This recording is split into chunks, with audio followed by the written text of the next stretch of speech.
एक छोटे से गांव के किनारे पर एक आदमी भाई रहता था जो हमेशा अपनी अक्ल के बड़े बड़े दावे करता और गांव के हर शख्स को ये एहसास दिलाने की कोशिश करता कि वही सबसे ज्यादा समझदार और अक्लमंद है।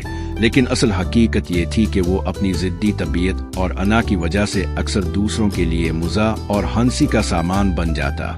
इसकी जिंदगी का सबसे बड़ा मसला और सबसे बड़ी मुसीबत इसका गधा था जिसे पूरा गांव डोंकी बाबू के नाम से जानता था। डोंकी बाबू आम गधों जैसा बिल्कुल भी नहीं था, बल्कि अपनी हरकतों, शरारतों और ऐन वक्त पर तमाशा लगाने की आदत की वजह से वो गांव में सबके दिलों को भाता और सबको हंसने का मौका देता। लेकिन आदमी भाई के लिए वो हर रोज एक नई मुसीबत खड़ी कर देता।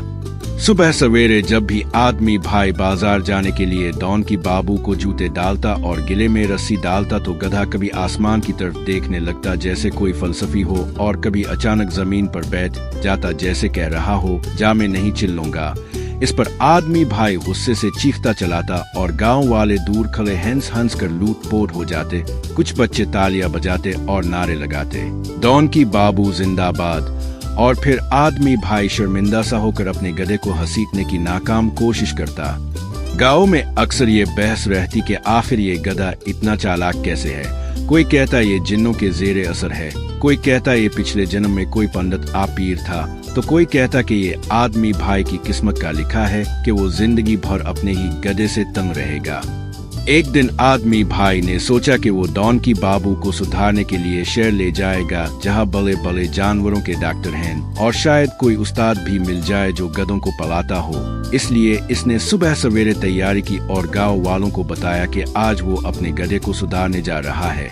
मगर जैसे ही वो गांव के बाहर पहुंचा तो डोंकी बाबू ने अचानक हड़ताल कर दी और बीच सड़क में लेट गया। अब सड़क पर आने जाने वाले सब लोग रुक गए। कुछ ने हंसना शुरू किया, कुछ ने आवाजें कसे और कुछ बच्चों ने ढोल बजाना शुरू कर दिया जैसे कोई मेला लगा हो।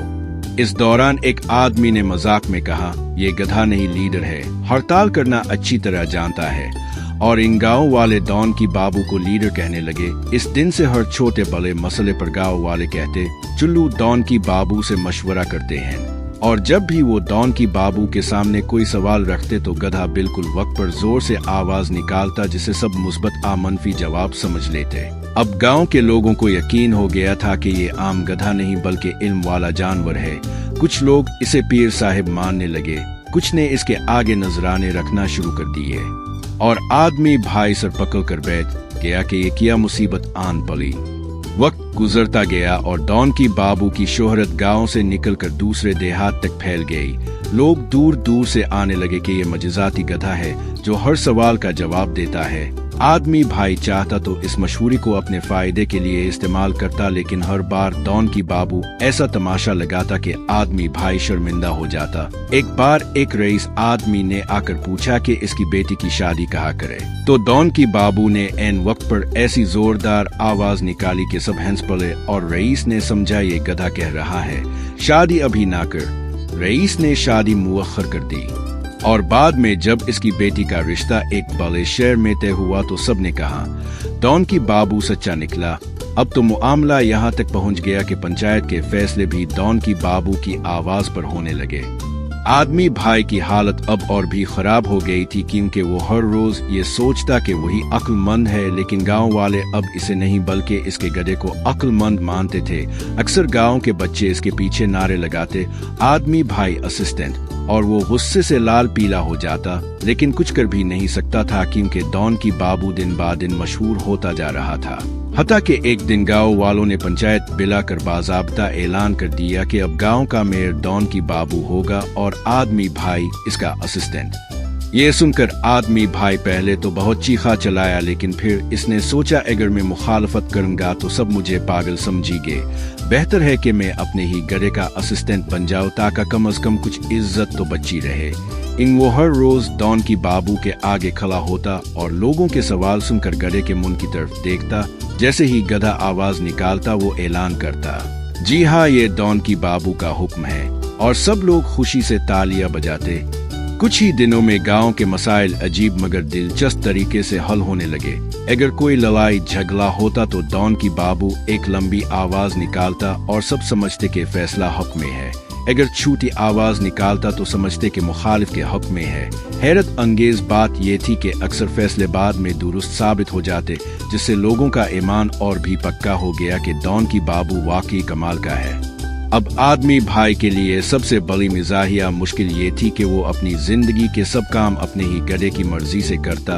अगर वो बाजार जाना चाहता तो पहले गधे से पूछना पड़ता, अगर शादी का इरादा करता तो गधे से इजाजत लेनी पड़ती, यहाँ तक कि जब इसने एक दिन नाश्ता करने के लिए पराठा मनवाना चाहा तो गधे ने जोर से आवाज निकाली और सबने कहा।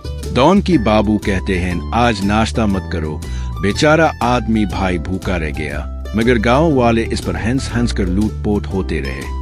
कुछ वक्त गुजरा तो आदमी भाई को एहसास हुआ कि इसके गधे ने तो इसकी पूरी जिंदगी उलट पलट कर दी है, लेकिन इसके बदले गांव में खुशी और हंसी की फिजा कायम हो गई है। लोग अब लड़ाई झगड़े कम करते, परेशानी कम महसूस करते और ज्यादा हंसते थे, क्योंकि सबको यकीन हो गया था कि उनका लीडर डॉन की बाबू है जो कभी गलत नहीं कहता।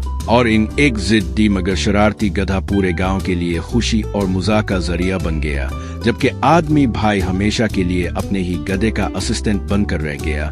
लेकिन इसने दिल ही दिल में मान लिया कि कभी कभी इंसान की अक्ल से ज्यादा एक जिद्दी जानवर लोगों को हंसाने और जोड़ने की ताकत रखता है। और इसी हंसी मजाक के साथ फिल्म खत्म हो जाती है।